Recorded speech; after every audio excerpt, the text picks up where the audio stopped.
episode 290. No, come on with the volume. It's the wrong spot. Didn't test it. Episode 292, Riter Radio.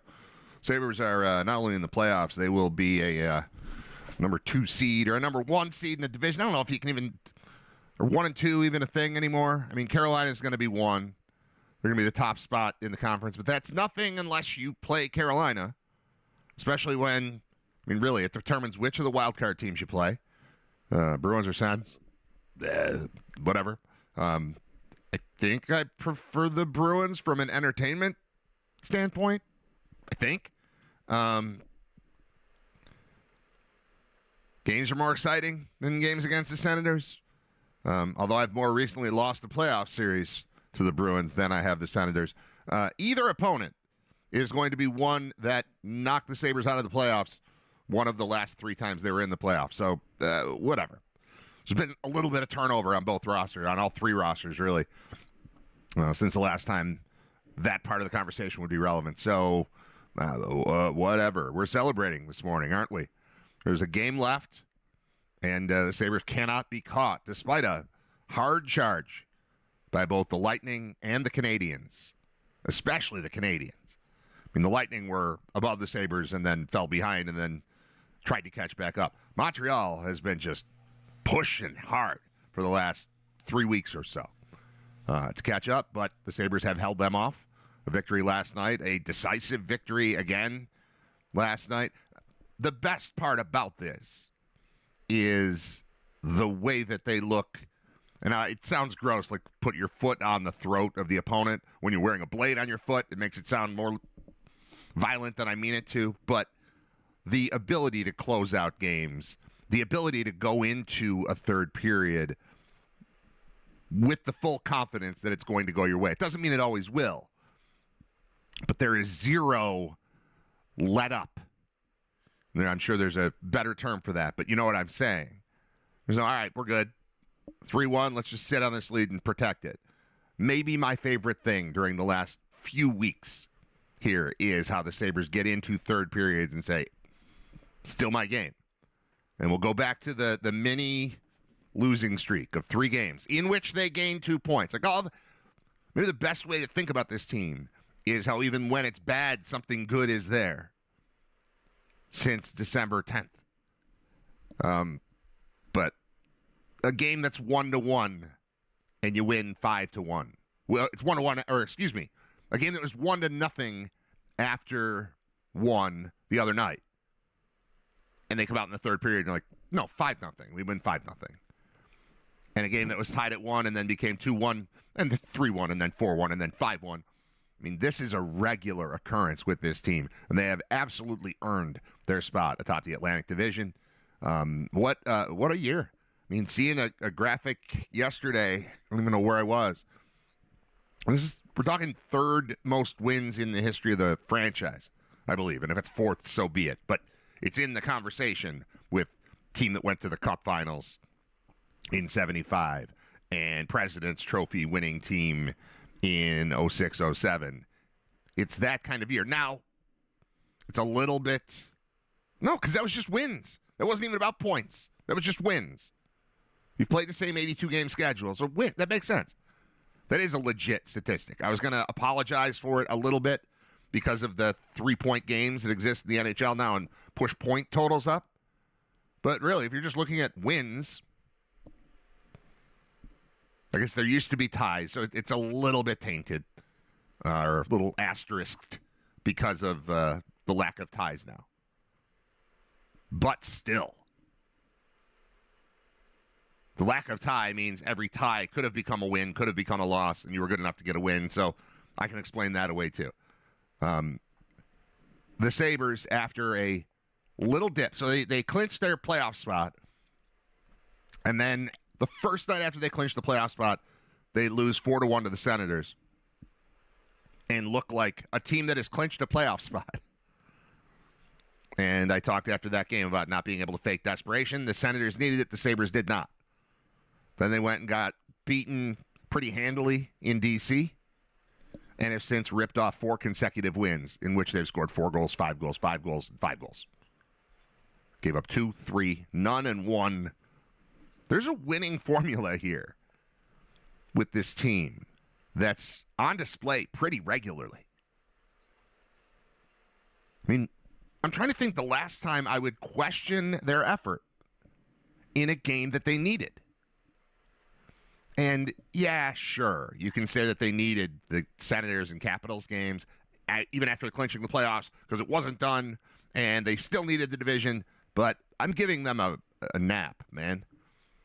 They went and did what they did and went, we're in the playoffs.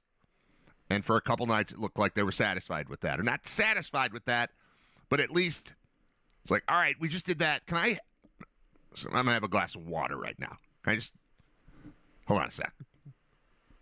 I'm not as motivated today as I was yesterday. But they took a few days and went, all right, another job to accomplish. And since then have outscored their opponents 19-6 to go 4-0 and win this. What am I? I'm late on what? Brad's late. You may be behind. Yep, here he comes. My favorite. What does that mean? Oh, is this just before I started the show? I'm not late. I've decided. Damn good looking guy. There we go. You're on. All right, we get it. No, I've decided that the show, while it runs from 10 to noon, on days when I don't have a guest, I don't like breaking it up with a million songs. I like playing the songs to kind of hold me over. But when I started the show, I was thinking of it in 30-minute increments.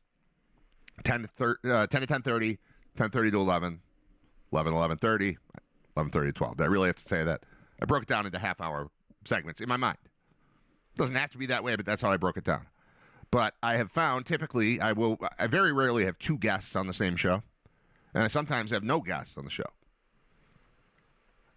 In my mind now, I'm breaking it down into two segments, the first hour and the second hour.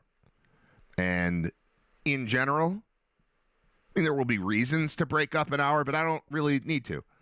So while I say the show's 10 to noon, it's really, I'm thinking like 10:15 to 11 is a segment, and then a song or whatever, and then a guest, and then I found if I start the show at 10:04, I end up just babbling until 10:56 anyway.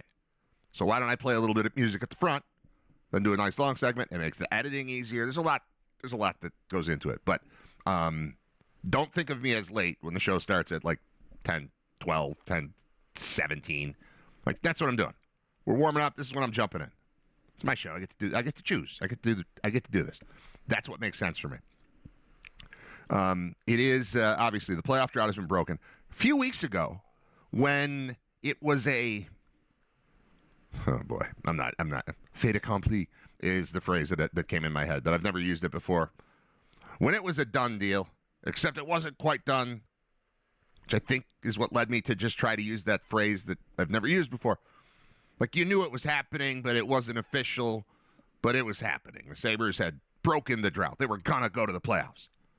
Bob Gaughan asked, haven't they kind of already broken it? They hadn't clinched yet, but it was so obvious that they were going to. You know, it was a 11-point magic number with 12 games to go or whatever. Like, of course they were going to make the playoffs.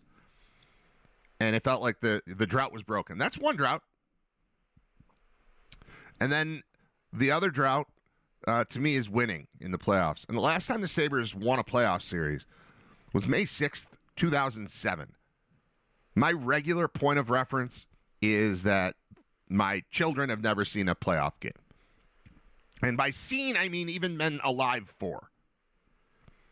I wouldn't use this as a descriptor, I guess, if Zach was even born. My oldest is going to be 14 in a month from today. He's going to be 14. And I always joke is the wrong word, but I reference the fact that they haven't won a playoff series since he's been alive. He was alive when they I'm sorry. I referenced the fact, I'm screwing it up now. I'm so excited and I just can't hide it. I'm about to lose control, and I don't think I like it. No, I referenced the fact that they haven't been in the playoffs since he's been alive. I would like to modify that to say they haven't made the playoffs Haven't made the playoffs since I've been together with my wife. Not just since I've married her. Like, she was watching hockey games separately from me, and we didn't know each other the last time the Sabres won a playoff game. Not playoff game, won a playoff series, which was May 6th, 2007. I looked that date up to give you a little idea. I was hoping like there was some dramatic, like, oh my God, this major event happened on that day. Nothing really. It was just the biggest thing that happened was the Sabres beat the Rangers to move on to the conference finals against the Senators. But it was a Sunday. It was 18 years, 11 months, and 8 days ago. It was Generation Z was being born. The Chinese zodiac sign was Pig, and the star sign was Taurus. What does that even mean? The star sign was Taurus in May. I don't know how astrology works. But my wife is an August birthday, and she's a Taurus, isn't she? So I don't know what that part means. The number one song in the land was Makes Me Wonder by Maroon 5. I don't know what that is. Number one song in Britain was some combo platter of Beyonce and Shakira called Beautiful Liar. That sounds good. My son asked me yesterday, is Shakira good? I was like, yeah, I think so. I think Shakira's good. We like Shakira. Famous wedding. The Fast and Furious actress Jordana Brewster married movie producer Andrew Form in the Bahamas. They were married on the day the Sabres made the playoffs. Okay? So that was May 6th, 2007. Their marriage lasted 14 years. They were divorced in 2021, and we're still waiting for the Sabres to win a playoff series again. So while we're calling the drought over and we're celebrating it, I'm here to tell you it's going to be pretty disappointing watching this team with a first-round exit. It always is. It's always disappointing. But it's one thing when you're consistently in the playoffs. And we made it to round 2 this year. We made it to the conference finals. And, oh, no, we lost in the first round. And, oh, no, we're back in the conference final. Like, you can get into some sort of rhythm, some level of acceptance that this is going to happen again. We don't know that this is going to happen again. It feels like, okay, it's over, and now they go to the playoffs all the time again. Feels like that. It's not necessarily that. So I'm looking for a series win. I would call a series win and then a loss in the second round as on April 14th. I would call that fine. I would call that completely acceptable. I would not call all of this and then just losing in 6 games, 5 games, even 7 games. Not acceptable. No. Doesn't help me. I mean, it's acceptable. They're trying. I believe they're going to try, and the other team gets paid too, and all that stuff. But for sustainability, for fully believing that what we have seen is not just a one-year thing, not just a flash in the pan, I don't think I'm being greedy when I say aloud that the thing I missed is not playoff hockey, it's winning in the playoffs. So we're going back to 2007 here. The division has been clinched. That's the first time since 2011, but they then lost in the first round in 2011. Congratulations. Winning the division's awesome. Not having to play Tampa or Montreal until the second round is awesome. So we know it's Ottawa or Boston. Beat them. You're getting one of those others. Fine. Let them beat on each other. And I don't have a strong opinion on who I want to win that. Was debating it last night out with friends about, who by out, I mean at a baseball practice, but like, who do you want to face? And I don't care between Ottawa and Boston. I think Boston's probably the better team. And I think Ottawa is probably the more frustrating team to watch. So either way, I have no control over it, so I don't care. Who do I want to play, Tampa or Montreal? That one was interesting. Because to me, I've been envisioning a Tampa series for going back 3 regular season games now. Not the 8-7 game, but the one right after the lockout. Or the lockout, my God. The, what do you call it? Olympics. It's different. I always want to say All-Star break, and it's not an All-Star break, it's an Olympic break. But the one during the Olympic, or right after the Olympic break, it was like the third game in. They were down there, and they just stepped on them. They were up 4-0 after one. It was like, look out. Look out, other team that's been the hottest team since December, because we're about to out-hot you, was the Sabres statement that night. And so I was like, ooh, this is fun. And you could tell, even though the Sabres they rolled, I think, 5-1 final, something like that, maybe 5-2, maybe 6-2. Doesn't matter. Right then, I was like, ooh, this is a matchup. And then I was very much looking forward to the rematch, and that did not disappoint. That was the Sunday night 8-7 game that people around the league are still referencing. Non-Sabres people out west, like, well, yeah, and then remember when the Sabres beat Tampa and 8, like, that's coming up in hockey circles. It was game of the year.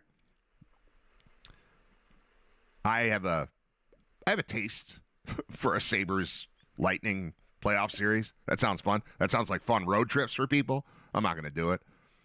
But I remember what it was like, during the 05-06 era. No playoff series against Tampa or Florida, but those warm weather games were very heavily attended by Sabres fans. And starting to pick up on it. Starting to pick up on Sabres fans in the crowd again on the road. Just, you can hear it on the mic. You can see it in the crowd. Obviously, on the Sabres broadcast, they focus on groups that are wearing the right colors, although it's a little more difficult to find now that we're just mixing blue and gold, black and red, and treating it like it's all one team. But Sabres fans are starting to show up on TV and certainly in the audio on these TV broadcasts on road games. So I don't know how playoff series ticket sales go in Florida, but I assure you, if you play the Canadians, you're not going to hear a lot of cheering for the Sabres in the Forum. But you got a chance. And also, it's April. I guess Montreal could be beautiful this time of year. But trip to Tampa sounds pretty good, doesn't it? I don't want to get too far ahead. The movies. Here. This is a good way to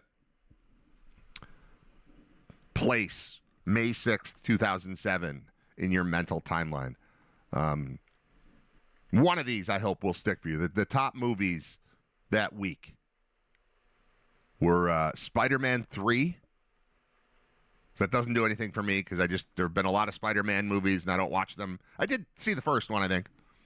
I know I saw the first one. I might have seen the second one. I probably was done by that.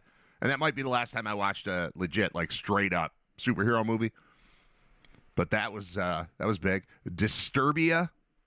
I remember that existing and looking cool, and I don't believe I've ever seen it.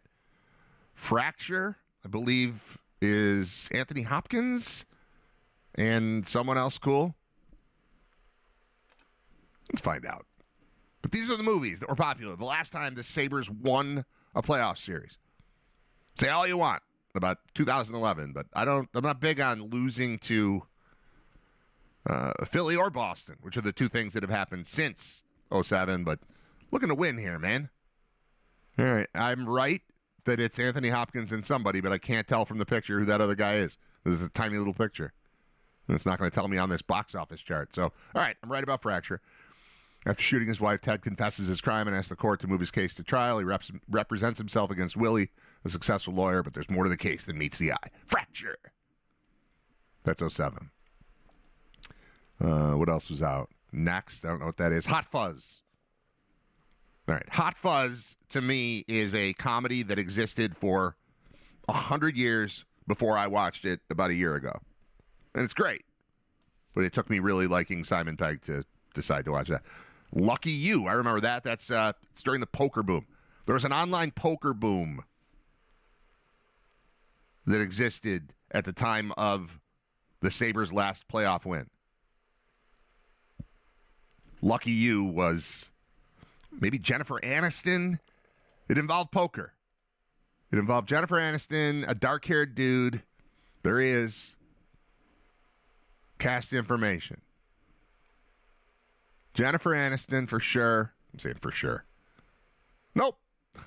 Not her. Drew Barrymore.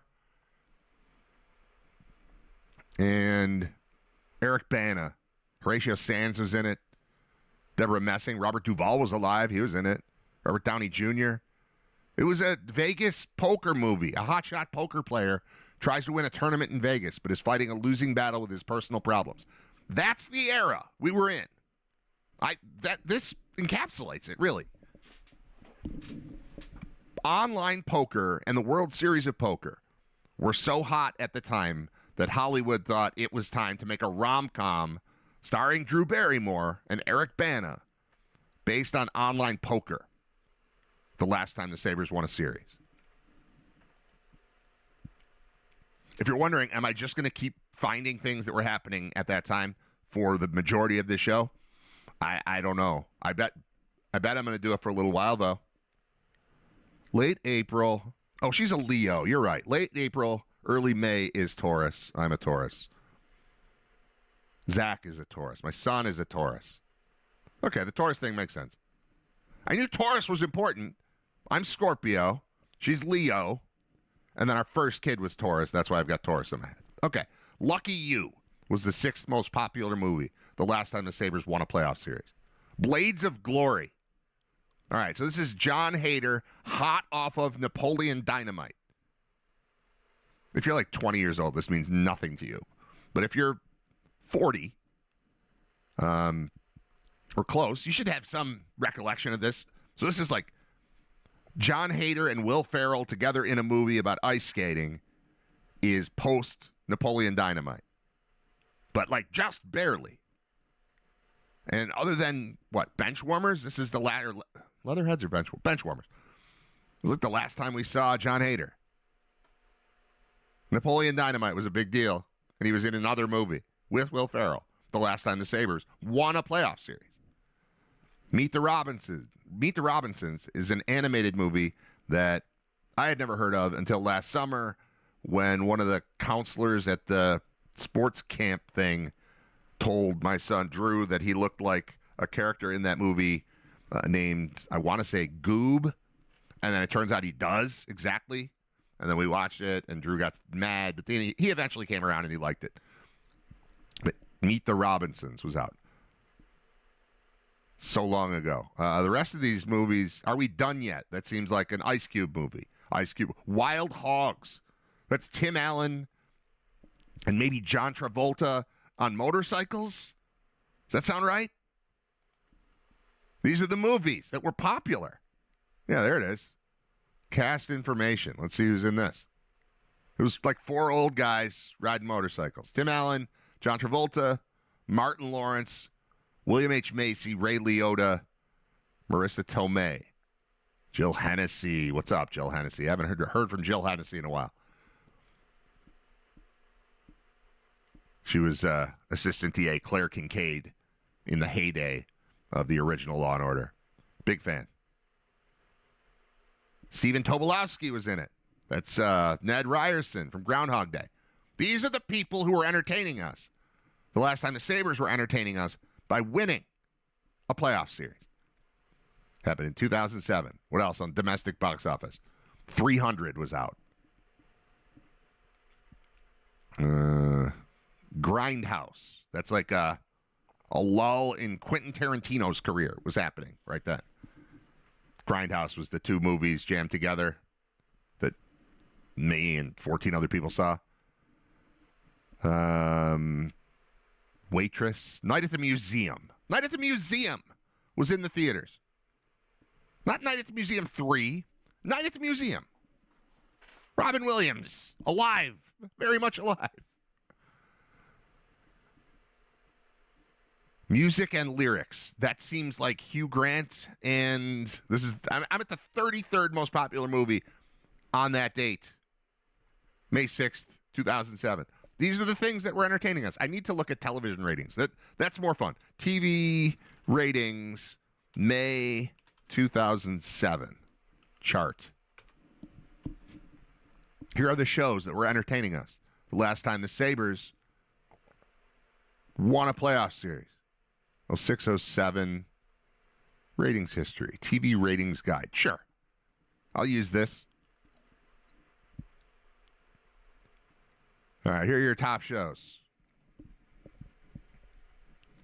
All right, these are still on. But American Idol was important at the time. The top shows that week were American Idol on Tuesday, followed by American Idol on Wednesday, followed by Grey's Anatomy, House, Desperate Housewives, CSI. Note, I didn't say anything after CSI. It's just CSI. That was the name of a show. Just by itself. They didn't have to add a bunch of other things to it. Wasn't in a bunch of different cities. It was just CSI. The original. OG, CSI, yes. Sunday Night Football. Heroes. Hayden Panettiere, whatever her name was. Right? Heroes. They were regular people, but they were superheroes. They were kids. Lost. That week's episode of Lost finished 9th. The third season of Dancing with the Stars, or maybe not third season. Dancing with the Stars 3, so third episode of that season. Survivor, Cook Island, Dancing with the Stars, again. CSI Miami, all right, so that existed. 24, Extreme Makeover Home Edition. ER was still on. Freaking ER was still on the last time the Sabres won a playoff series. ER. 2.5 Men. Are you smarter than a fifth grader? Deal or No Deal.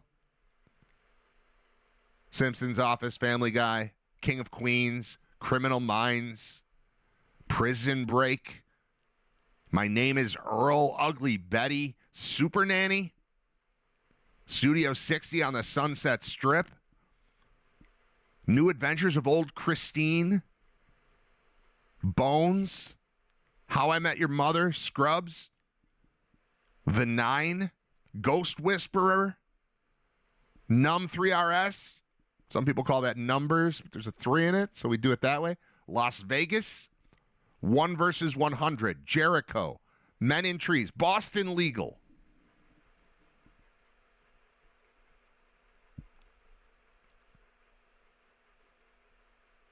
America's Most Wanted. According to Jim was on. Crossing Jordan. Cops. All of these things were on television the same week. The Sabres last won a playoff series. So I'm just trying to give you... No Country for Old Men was released May 19th, 2007. Okay. No Country for Old Men, widely considered one of the greatest movies of this century, did not exist the last time the Sabres won a playoff series. So, look, I'm happy like everybody else, but I'm just trying to remind you, we're going to be totally unhappy in a couple weeks if we're still saying, well, he broke the drought's over. We got to go to the playoffs. Oh, the first game was at home. Cool. Nah, I got to win. Got to win. I feel great about them. I feel almost the same about this team as I did in 2006 when they turned it on in December and suddenly they were faster than everybody and they were outworking everybody and no lead was safe and you got to the third period and you're down 2 and it doesn't matter. I started to make this point earlier, even during the darkest stretch of games in the last couple months. That's 4 months, really, was a 3 consecutive loss situation. On the road at Anaheim, they lost 6-5. But in that game, they came back from down 2 to start the third, if I'm remembering correctly. And if I'm screwing it up, I'm still getting the vibe right. So don't nitpick if I make a little tiny error. But I believe they were down 2 in that game going into the third. Stormed back, took the lead. Then it got tied, and then they lost in overtime. And then the following game was against Boston, and it was very similar. They were, in that one, they were down, I think, 1 going into the third, scored 2 to take the lead, gave up the lead, went to overtime and lost. But even in their, and then they lost to the Red Wings 5-2. That was a legit, bad game loss. But that's the darkest period we've experienced since early December. And they've not only did they gain 2 points in their 3-game skid, but they showed that no lead was safe and that they were coming to fight you in the third. And by fight, I might mean actually fight, but I don't think I mean actually fight. I didn't check on Malenstein. Was there a report You people in the chat, a report on Malenstein after he left the game, hit with the puck in the side of the knee. Seemed like one of those things where, like, I got to get out of here, but I'll be back and I'll be fine. That's what it looked like, but I have no idea. But that would be a tough loss heading into the playoffs. One game left for the team. It is a meaningless game. It is tomorrow, but it is also at home, and it's fan appreciation night, and I would imagine a pretty cool, like, almost like when you go to the airport, people go to the airport to see the team off to the playoffs. I think it's almost going to have that vibe to it, despite the fact that they're not going anywhere. It's just like a celebration of the couple days off before playoff hockey returns to Buffalo, which will be Saturday, probably. Saturday or Sunday. Malenstein, I think he went back out after that shift, so the morning show seemed to think he's fine. All right, cool. Morning show, of course, being the WGR morning show. Nothing official, but I was told to expect to be on WGR next week, last week. But I haven't heard anything officially on that. But that, we're playing everything by ear here with regard to this show and that show and so I'm going to, any day that I don't have a show there, I'll do a show here. But if you tune in here, you're like, next Monday, like, say I forget to mention it, and you don't know. Then you come here and you're like, oh, 10 o'clock, Brad's on. And he's not on. That means he's on the other place. GR, I would think 1 o'clock. But again, playoffs are about to start. That changes things. I remember when I worked there, I don't know, in 2007, let's say, for example, my schedule changed a lot during the playoffs because I was doing the pre- and post-game shows, but I was also jumping in. They made it. I mean, now they have a Sabres live show, but back then there wasn't a specific Sabres show. So 10 to noon instead of whatever national, maybe Colin Cowherd, whatever syndicated show used to be on there, I would jump in. And so my point is, the last time the Sabres were good, the radio station changed its programming to account for that. And it would not be surprising if there's something along those lines in the works. But again, I haven't had any real conversations, a couple texts here and there, but I don't know what the plan is. But the hockey schedule's not out yet, the playoff schedule, I should say. So it wouldn't be expected that they'd have a fully formed plan. But I know that I was told to plan on being on the radio next week. So that's kind of where we are. Otherwise, I'm here. 10 to noon. Riter Radio. Okay. Done with that. I've got some, well, no, not really. I was going to say I've got some thoughts on the game, but really my thought on the game is this looks like a team you can't let be within a goal of you heading into the third. They often start quickly. Yesterday, it was Chicago getting off to the quick start. But only because they scored a goal super early, not because they were outplaying or outworking the team. And you look up, and even after one, it's like shots on goal were heavily in favor of the Sabres. And it was, I won't say in control, but it did not look like two teams in the same league last night. And by the end of the game, the score reflected it. But that's happening a lot lately with this team. I mean, what a great run heading into the playoffs. I love it. I love that I started with this, but I'll end this segment with it too. They looked absolutely desperate to get into the playoffs, to seal it. And as soon as they did, they lost 2 in a row. But really, that was just kind of an exhale, right? So they needed it, and then went, and lost 2 games in that process. And then went, okay, now what? All right, well, I guess it's time to start winning again. 4-2, 5-3, 5-0, 5-1. Clinch the division. 1 game left. Doesn't mean anything. But people are going to get jerseys and stuff tomorrow. So I think that'll be a fun party at the arena. And it's almost like party next to the plaza, leading into party in the plaza, leading into actual hockey. Because there will be a playoff game at home this coming weekend. And it's been a long time for that. That said, I'm not attaching myself to 2011. I'm not attaching myself to the Billy Lano, Matt Reed Ugh, no. And I should check at some point to make sure that I'm right about. Yeah, no, I am. Because the last thing that happened, like Billy Lano is symbolic of all of this, right? Billy Lano whooped the Sabres. He was awesome in that series. And then they're like, we're getting him. And they haven't been to the playoffs since. So I'm always trying to remember if it was lost to Boston, then Philly, or lost to Philly, then Boston. But I'm 98% certain that Philly was the most recent loss. But that's not what we're looking at. We're looking at how do you win. Most recent win was over the Rangers, May 6th, 07. And that's the point I've been trying to make this whole time.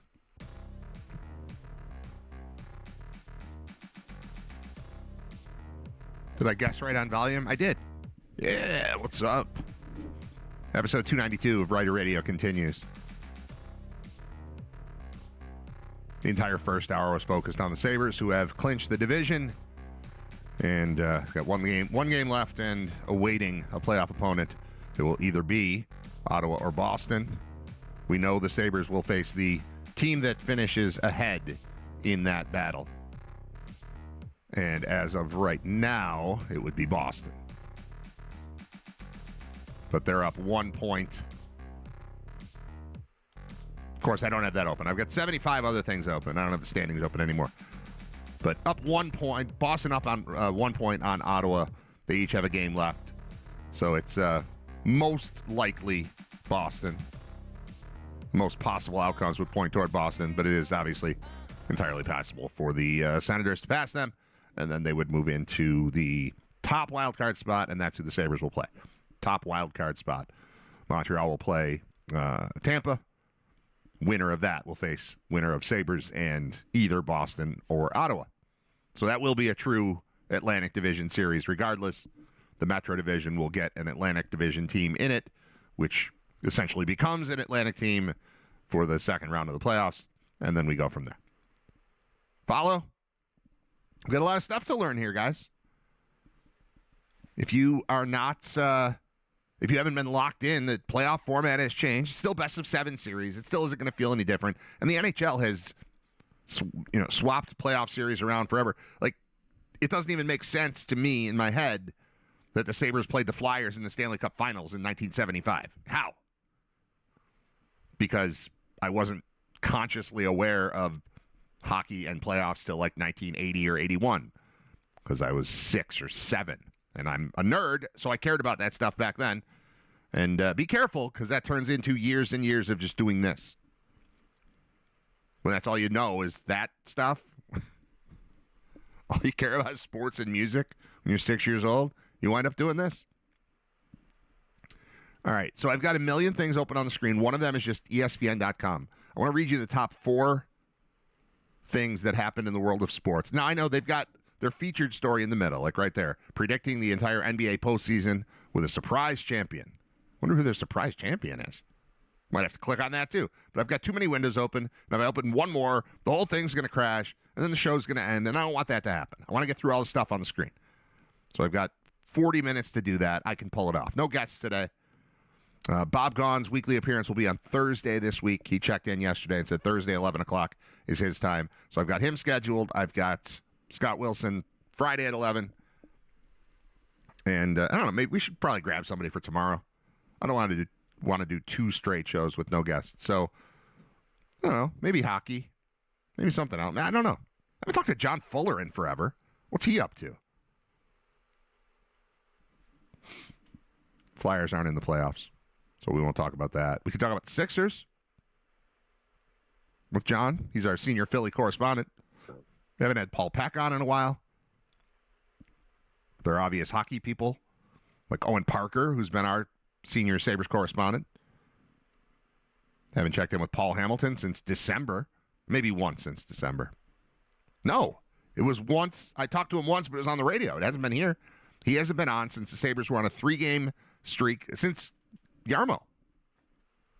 He came out when Kevin Adams got fired. Haven't talked to Paul since then. But he's busy because he covers the team for the radio stations. We'll see. All right, here are the headlines on ESPN.com right now. Here's how you know it wasn't a spectacular sports day. The first headline is Fudd goes number 1, reunites with Bukers in Dallas. That's a WNBA draft story. The next story, Valks GM, Valks GM. Had we not done a ridiculous exercise yesterday with Scott Wilson where I would name a city and he would try to guess the name of the WNBA franchise that plays in it, I wouldn't know what Valks GM even meant. But there's a team called the Valkyries. I don't remember what city they play in. Valks GM agreed to trade before Johnson picked. Then the third one is UCLA's 5 first-round picks, 6 overall, set records. So the top 3 headlines at ESPN.com are all pretending that the sports world is interested in the WNBA. Top 3. The fourth, just behind the 3 WNBA draft headlines, is Sabres take division after ending playoff drought. Right after that is Vitale to keep fighting after melanoma diagnosis. Dick Vitale, I assume that's Dick Vitale. I haven't opened that one yet. Judge and Trout each homer twice, but Yanks prevail. Good enough. But yeah, that's the kind of sports day we had. 3 WNBA draft stories, and then the Sabres clinched. I went on ESPN.com just to see, hey, did the Sabres clinching the division is it a headline? And it is. But it's behind 3 WNBA headlines, so now you know where you stand. Okay. I just opened the Vitale one. Let's check on that. ESPN Hall of Fame broadcaster Dick Vitale has announced he has melanoma in his lung and liver cavity and will be starting immunotherapy soon. Vitale, one of the preeminent faces of men's college basketball, has battled 4 types of cancer in the past few years and most recently underwent surgery in the summer of 2004. He says, I've beaten melanoma, I've beaten lymphoma, I've beaten vocal cord cancer, I've beaten lymph node cancer, Vitale said. He's 86. I'm 4 for 4, and I'm fully confident I'm going to make it 5 for 5. Following a nearly 2-year break to deal with his health, Vitale returned to broadcasting in February of last year after announcing he was cancer-free. He just wrapped up his 46th year covering college basketball at ESPN. It's hard to believe. I mean, I get that he's 86. Is that what I said, 86? Yeah. It's hard to believe that 46 years doesn't even sound like a lot of years to me for how long he's been doing basketball. Because when I first started loving college basketball, he was absolutely in his prime. Like, he was the face of it. And it seemed like he had been there forever then. And this is 80s, late 80s. 88, 89-ish is when I started really caring about college basketball. And then, through the whole Duke UNLV stuff. But, I mean, he was the focal point of all of it. And to hear he's only been in broadcasting for 46 years is crazy, but it makes sense. That would be since he was 40, and he was coaching before that, so it all fits. But I don't know that I've ever spoken with Dick Vitale, but he was just a massive part of my sports viewing experience. I read his book. I mean, how long ago was that? Again, this is just showing my nerddom. Dick Vitale book. It was like How I Beat the Ziggy and Became a PTPer. How I Beat the Ziggy. Seems like a book I would still have. It's a paperback Dick Vitale book. I was wondering what year that would have been. He's got another book called Just Your Average Bald One-Eyed Basketball Wacko. All books by Dick Vitale.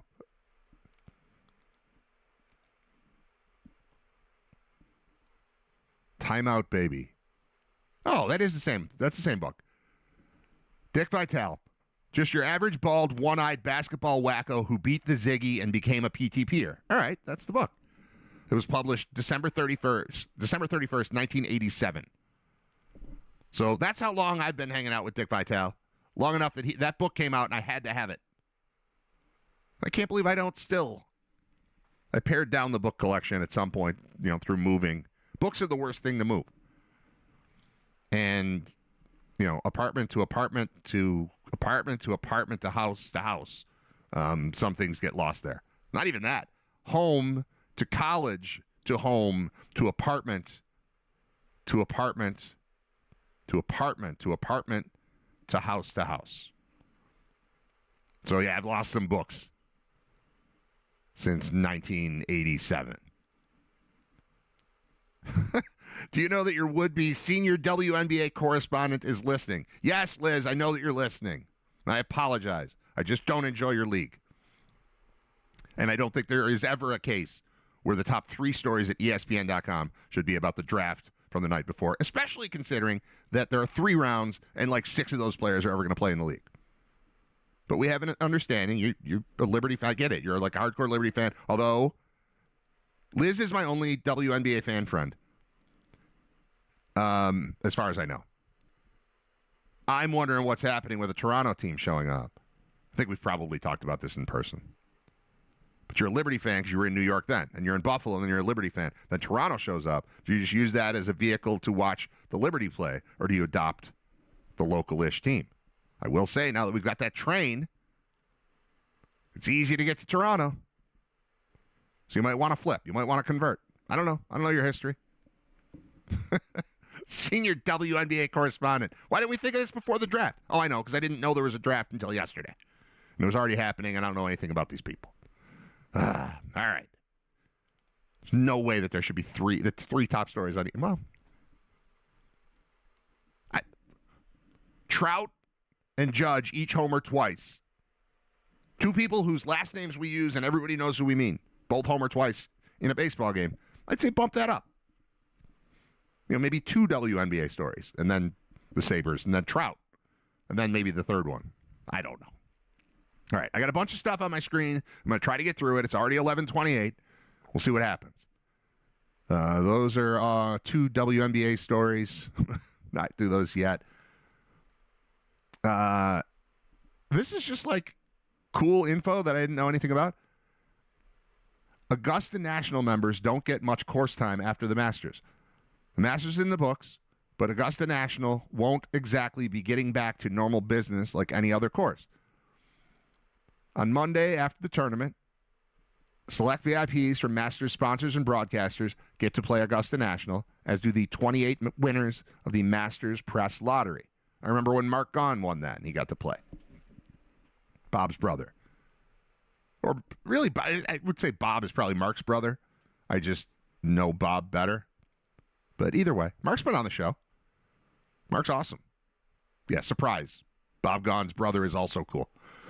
It says, after Monday, grandstands, leaderboards, and other temporary structures constructed will start to come down, and the Green Jackets of Augusta National will return to member play, but not for too long. Augusta National closes each year in mid-May. Just as the Georgia summer heat is ramping up, the course remains closed for nearly half the year, typically reopening in mid-October. While it's closed, they use that time to make key renovations. This past year, several large trees were replanted in spots where they had fallen down during Hurricane Helene in September 2024. Augusta National didn't have enough time to make significant changes between the storm and the 2025 Masters, which made the course look more barren than normal last year. Many course alterations, like redoing greens, are subtle and not announced. Ahead of next year's Masters, ahead of this year's Masters, the only public change was pushing the 17th tee box back 10 yards. There's more on this, but it's interesting to me that, the golf season, I guess mentally for us, starts with the Masters. If you're lucky, you get a day where you can get out in March or April or something like that. But really, the declaration that golf is here and, hey, we might finally be able to do this in Western New York happens with the Masters, just as they're saying, all right, let's shut it down. It's getting too hot. It's not crazy. It's not surprising. I just didn't know that, and I found it interesting. So I opened up the link, and I read it to you, and here we are. NBA playoffs set to leave local TV behind in streaming-heavy shift.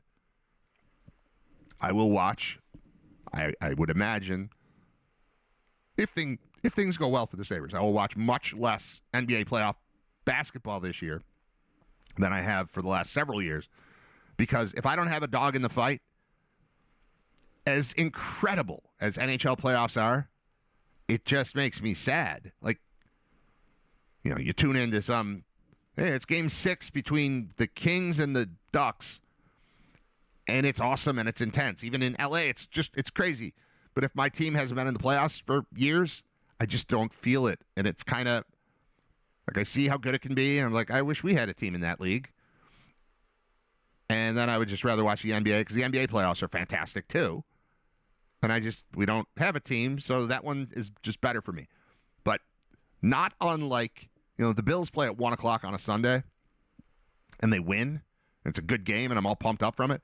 I watch everything at 4 o'clock. I watch the Sunday night game. I watch the Monday night game. I'm in for the next Thursday night. I'm all that. If the Bills lose, especially a game where I expected them to win, I'm just kind of done with football for the week. And that's how I've treated the hockey playoffs for years. Sabres are done, I'm done. But if they're in, I'm in. I care what's happening with potential opponents. That's kind of what I need. This is a potential opponent, therefore I'm going to watch. And that stretches out for as long as the Sabres are alive. So I think I'll watch a lot less basketball this year, assuming things go well for the Sabres. However, if you are looking to watch NBA basketball, it is not as simple as it used to be. There's just a where's TNT kind of vibe, and it's not that. The NBA's play-in tournament starts today, runs through Friday. First round follows starting on Saturday. Play-in tournament games will air exclusively on Prime, with that streaming presentation veering from the event's prior coverage on ESPN and TNT. The first-round playoff matchups, meanwhile, will be divided among NBC, Peacock, Amazon, ESPN, and ABC. All right, how many of those make me change the source input on my TV? Maybe the newest in smart TVs or streaming dongles or whatever allow you to seamlessly bounce between channels.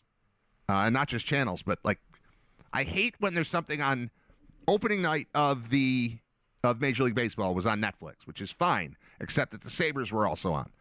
So now you're bouncing between whatever the Sabres game was on that night and Netflix, and there's no just back button that bounces from this app to that app. Somebody do that. Or maybe they did it and my TVs are too old, but I can't just keep buying new televisions as you improve the technology. That's a big thing right now. We've got all these channels. So many games are available. But I got to push this button and back out of this and then try to find that. And then when I get back to it, it's like, do you want to go live or do you want to resume? And all that stuff. I don't need it. I miss either in the most basic form of this is there's a football game on Channel 2 and a football game on Channel 4. And I've just got a button. Well, there I can just go up and down. There's one on 2 and there's one on 7 in theory. And I've got a button where I just go previous channel, and it's back and forth, back and forth. We're in a commercial, back and forth, back. Love it. We're set up for split screens. We could do, if they're both on YouTube TV, I can have half my screen is one, half is the other. I can bounce back and forth with the audio. That's great. It just doesn't work when it's this stuff's on YouTube and this stuff's on Netflix and this is on Prime. I want to watch it all. And I can't just go to a sports bar every single day in my life. We need to figure this out. Somebody's got to do something either with a remote, with a different app, with a overall streaming service. Cable wasn't that bad, as it turns out. What I used to love with DirecTV, I had DirecTV for a long time. And with that, I would make a new list. Like you could go through on a playoff night. All right, I like these 3 games from the NHL and these 2 games from the NBA. And I'm going to keep an eye on this baseball game. Set up a whole list of just those 7 channels as favorites or whatever. Or just Tuesday. And it's these 7. And now you've just got those. So when I go up, it's only cycling through the 7 things I'm trying to watch. That's the proper experience. That was incredible. I don't have DirecTV anymore, and it wouldn't do me any good because everything's everywhere. But the ability to do something like that is the way to go. The new plan for the NBA broadcast schedule is a fundamental component of the league's 11-year, $77 billion media rights contract with Amazon, ESPN, and NBC Sports that went into effect this season. Even as this framework has been set and publicly known since July of 24, Sunday's end of the regular season brought the structure into stark reality. Mike Breen, play-by-play guy, says this is the first time ever that no longer can the home team announcers and broadcasters televise the first round. The entire playoffs are exclusive to the national TV partners. I personally think it's a poor decision. Fans want to hear their team's announcers, at least in the first round, because for so many of us, they become part of the family. such a big part of why you root for them. Yeah, that's interesting. That said, I kind of like when it jumps. And I know people are very attached to home announcers, but, I mean, given the choice, I would watch, and this is no knock on our broadcasters, the Sabres broadcasters or the Bills broadcasters. I given the option, I like watching the other broadcast. Let's hear what the other team has to say. And once in a while, that opportunity pops up, and it's awesome. Especially like a year like this where the Sabres are great.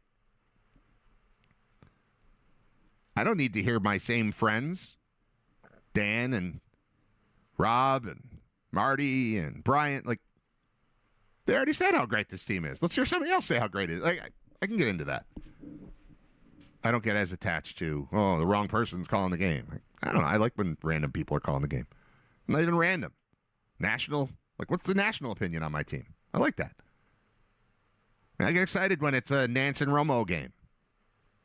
Oh, it's Buck and Aikman. All right, let's hear what they have to say about the Bills. Let's hear them worship Josh Allen for 3 hours. That's fun. But I get the sentiment. I get it. Mike Breen is both because he's the Knicks guy, but he's also NBA guy. So this helps him, probably. Saves him some conflict. All right, moving on. That's just Spotify. I can close that. Not that. Did the headlines. That's my fantasy baseball team. No.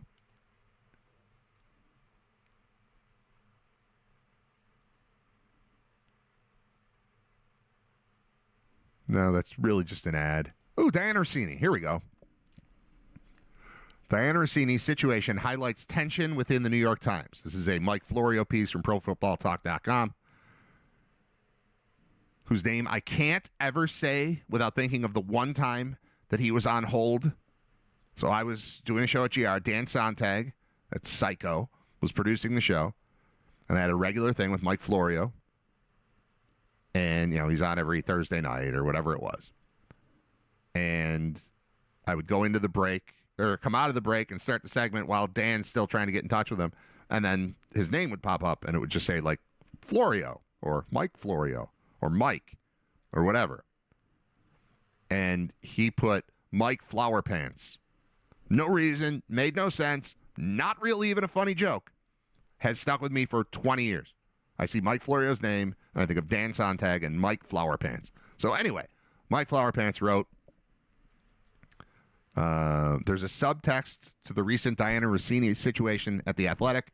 As explained by John Arend of Puck in the latest edition of his Varsity newsletter, the controversy highlights lingering tensions between The Athletic and the New York Times, which purchased the sports publication in 2022. I know a guy that works at The Athletic. His name is Tim Graham. I should talk to him about this, but I don't know how much he can talk about it publicly, so maybe I won't talk to him about this.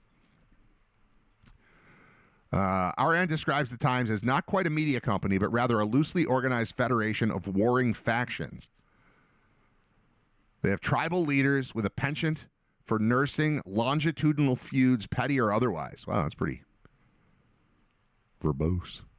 Past pressure points have come from the Times telling reporters working for The Athletic to not identify themselves as employees of the Gray Lady.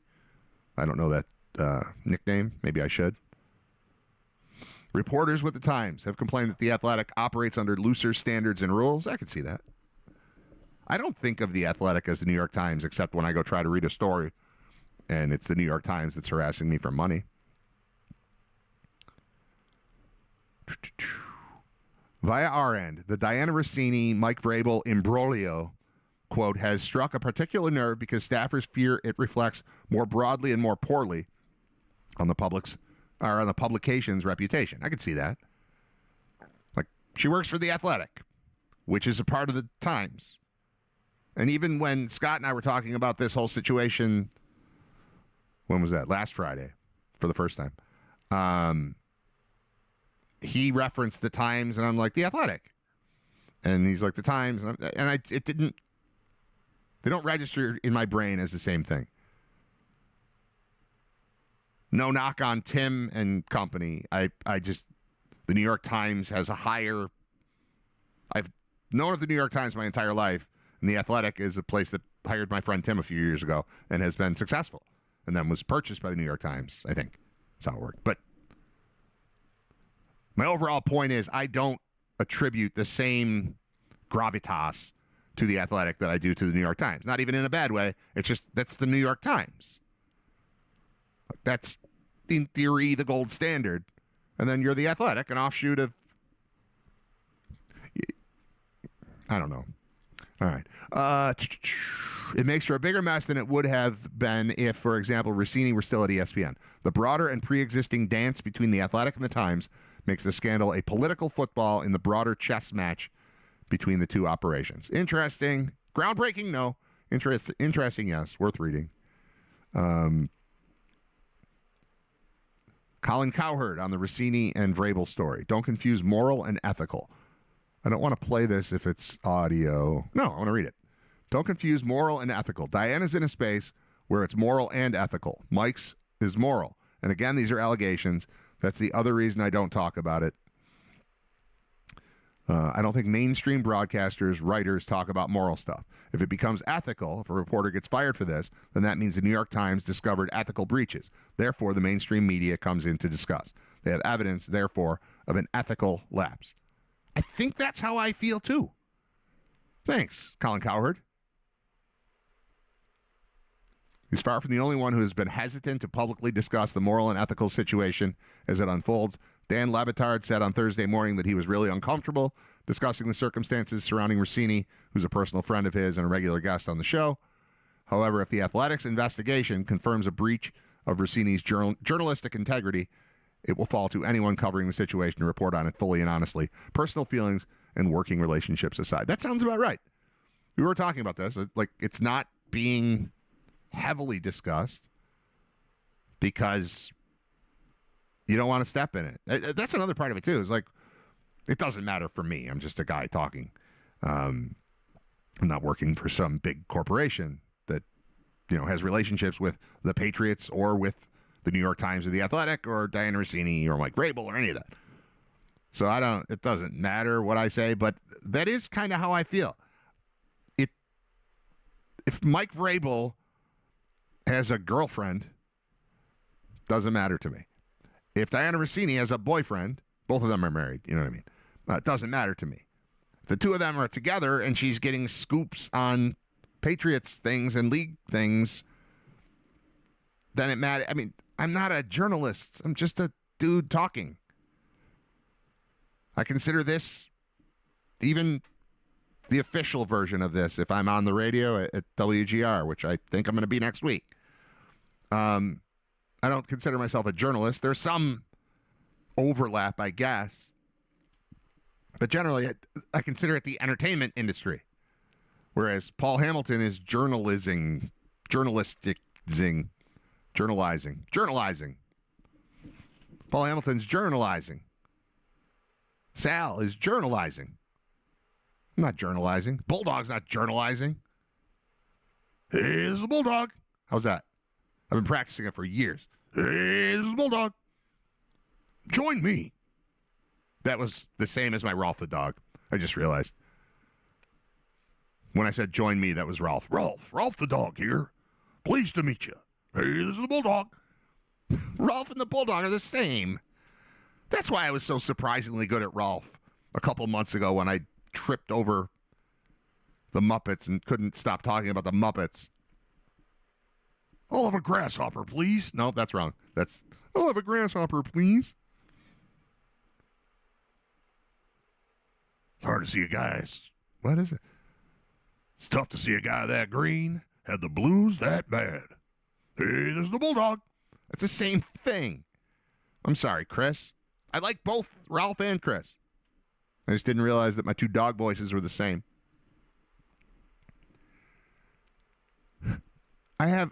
Okay, I like this one.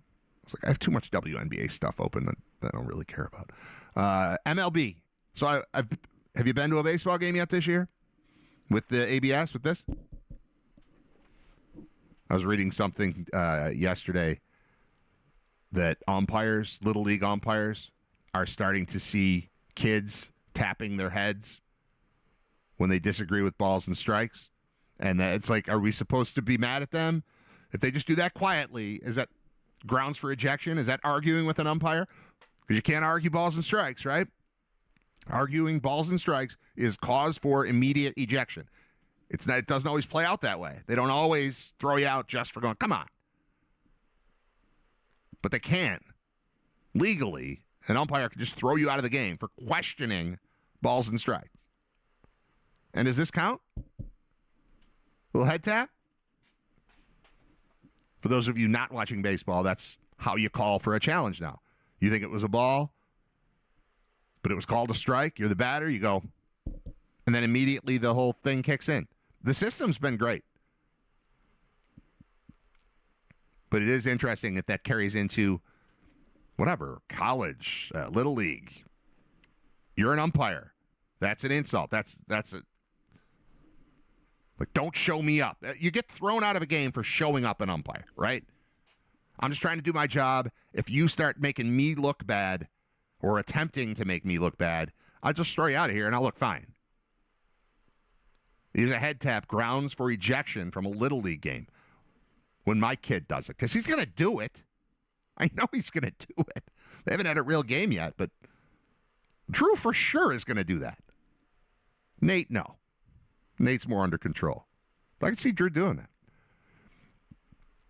All right, so there's a story about this, that the games are a little bit longer with ABS compared to last year, though. This is not... They've been working on this whole let's speed the thing up for a while. And when they put the pitch clock in 3-4 years ago, it was a massive improvement. I remember I attended a pair of games in Pittsburgh the first year of the pitch clock. And I was completely uncomfortable for about 4 or 5 innings of the first of the 2 games. It was just too fast. It just felt too fast. It wasn't. It was fine. But after years and years of the deterioration of the, I don't know, that's the wrong word. It is deterioration. Deterioration of regard for people who have other things to do. Like, Nomar Garciaparra comes to mind. He's in first place. But every pitch, stepping out, adjusting the gloves, having a whole routine, and then come back in, and then take a pitch, and then step out and adjust your gloves. Nothing moved. Nothing. You didn't even swing. Nothing. You didn't need to adjust your gloves. Stop it. And that was just building and building. And I think a lot of us remember in the early 2000s when every Yankees and Red Sox game was a national event. And those games were taking 4 hours, and it's 2-1. Like, how is this possible? And they put the pitch clock in, and it was a jarring change. The first time I was there in person watching, it was just like, here's the pitch. Here's the next pitch. Like, whoa, I thought we were going to talk about something there for a second. But by the 5th inning or something, I was like, actually, I think this is probably good. And then by the next day, I was used to it already, and it was great. So they've sped it up. So we're not making the game longer than it used to be back then. We're making it longer than it was last year. And last year it was great. All right. That's my preface to this story. MLB sees longer games but higher attendance early in ABS era. MLB's new automated ball strike system, already a major part of the season and a broadcasting hit, is creating further changes in average game times and attendance, as replay technology is now part of individual pitches, forming an elemental part of baseball. The average 9-inning game across MLB play after nearly 3 weeks is 2 hours and 42 minutes. That's an increase of 4 minutes from the 25 full season average and up 6 minutes from 2024. Reducing average game times and promoting a crisper, more action-filled style of play were central to MLB's 2023 introduction of rule changes led by the pitch clock.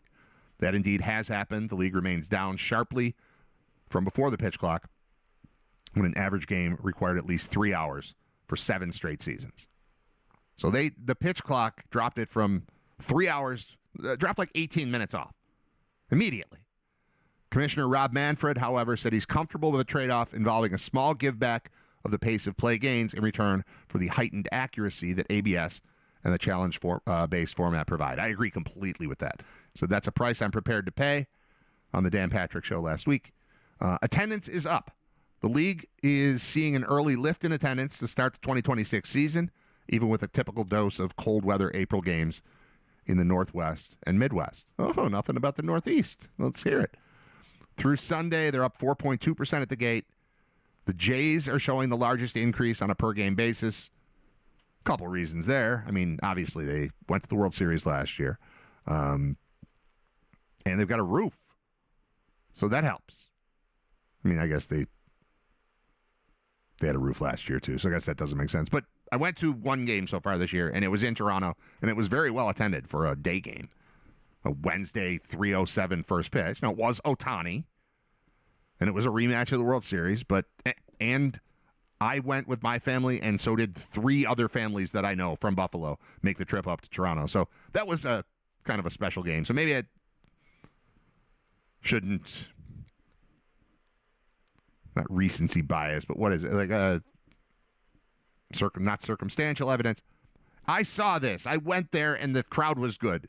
And I watched something that's coming up here later actually happen. Oh, it's right here. What actually surprised me, this is Rob Manfred talking again. What actually surprised me is how popular this is with fans. When the challenge happens, everybody's kind of glued to the Jumbotron. It's amazing. It's a form of fan engagement. And absolutely it is. You see the head tap, and people are like, ooh, what's going to happen? And then you watch 3 seconds later, there's a cool digital box on the screen, and it's like ball or strike. Ooh, yay, boo, or whatever. But it's awesome. There have been 932 total ABS challenges so far this season, with 54% of them overturned. Pitchers and catchers are having a 61% success rate. Batters are succeeding at 47%. The Reds have been an early standout team with ABS, leading the league with 67% overturn rate with batter challenges and ranking 5th with a 73% rate on fielding-based ones. Sure. They're doing it right. I made this point when? Oh, I was on the radio a couple weeks ago talking with Owen Parker. Maybe it was last week. I don't even remember. No, 2 weeks ago. No, last week. I don't know. I don't know when it was, but I know that that's who I was talking to. And now I've lost track of what I was trying to say. So maybe I should just end the show. My brain's not doing what it's supposed to. I've got too many numbers. See, that's the problem. Numbers ruin a show, and it's all these percentages and all that stuff. The overall point is it's working. Oh, I know what it is. I know what I said with Owen. Best version of replay in sports, tennis. That's separate. Best use of replay in team sports, baseball, already. It's perfect. It's quick. It's actually interesting. If you're watching on TV or in the stadium, you get a look at the exact same thing that you would if you were in the other place. And the screen pops up, and here comes the ball. It just looks like a video game, and it's the be-all, end-all. It's that. There it is, judgment. Ball or strike. Finished. And it takes 3 seconds, and it's something for everybody to do. It's a better version of the thing where they put the ball under one of the 3 caps, and then they move them all around, and everybody just stares, and they're like, B, and then they cheer. It's that, except built into the game, takes 3 seconds, and helps you get calls right. Nailed it. Worst version of sports is a goal scored in hockey, and then a challenge for offside, and then waiting 3 minutes to find out what somebody in a different city thinks about it, while no viewer in the building or at home knows what exactly is being looked at by whoever's making the decision. And then there's a bunch of football stuff that would fit somewhere in between the best version, which is tennis, and the worst version, which is challenging an offside in hockey, because that one stinks. All right, I'm going to close that. I'm not going to totally close that. Okay. Don't care.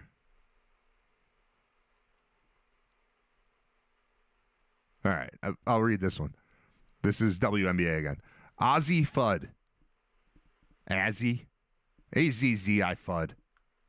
Gets a $500,000 salary as WNBA pick going to Dallas, earning more than 6 times the salary that Paige Buchers got last year.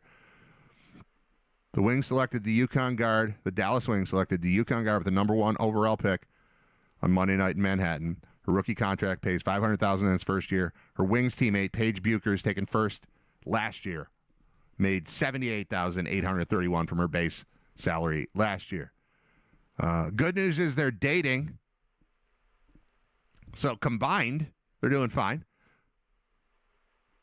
But now we got a breadwinner and then a scrub. This could be a source of discontent in the relationship. I don't know that I would take my star player's girlfriend first overall. Because now you're banking on that relationship succeeding as a part of your franchise. You're like, well, I hope they stay together. You know, if they're just like friends that went to high school together, like that's cool. They were friends. They'll probably continue to be friends. You think you're better than me? Like, this is going to be a problem? Isn't that a problem?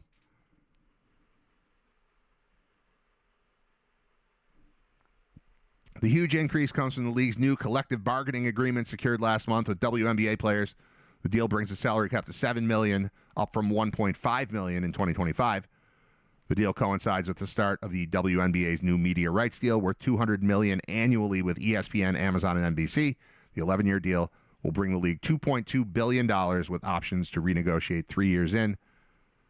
Minnesota Lynx took Olivia Miles second. She'll make $467,000 in her first year.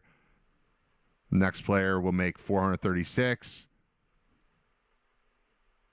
Yeah, I don't know. I just wouldn't draft my star player's girlfriend or wife or husband or whatever. I think putting 2 people in a relationship on a team is probably a bad idea, or at least a bad investment. Like, we have the first pick overall. We can do anything we want. Maybe take the second best player that isn't dating your best player, or at least your number 1 overall pick from last year. I don't know if she's their best player, she's good, or whatever. I've heard the name before. I just think that's a bad idea to place a relationship, especially with that financial discrepancy. I think you're asking for trouble. When that falls apart, remember where you heard it. Confirmation bias is all I was looking for, Nick. Thank you. Nick's the MVP. Nick, you deserve a producer credit. Every time I'm thinking of something, I can't think of it, and I just move on. A minute later, I look down, and there's the answer right on the screen. Always brought to you by Nick and Depew. Shout out to Nick, maker of the on-air Riter Radio signs, plural. Sorry, it doesn't fit on my screen yet. We'll get to it. Yeah, confirmation bias is all I was looking for. That's all you need. That's the difference between doing a show completely by yourself and having anyone else around. It's like I do this show and it's just me. And then there's the chat, but I'm doing a bunch of stuff, so I can't just stare at the chat all the time. Do a show at GR. Minimally, there's a producer there. So at least I can be, hey, does that sound right? Instead of just talking and getting something wrong and then just going with it. There's at least somebody to confirm. Now you add, Owen Parker in the seat, and Tim Graham is there. He knows more stuff than I know. It's perfect. Chris Trapasso, any of these guys. It's just better when there's help. So thank you, Nick. Shout out to Nick. You, the real MVP, Nick and Depew. I'm done. I'll be back with you tomorrow. Bob gone on Thursday. Scott Wilson on Friday. I think I'm on GR next week. I don't know what tomorrow will be, but I should get a guest. I intend to get a guest.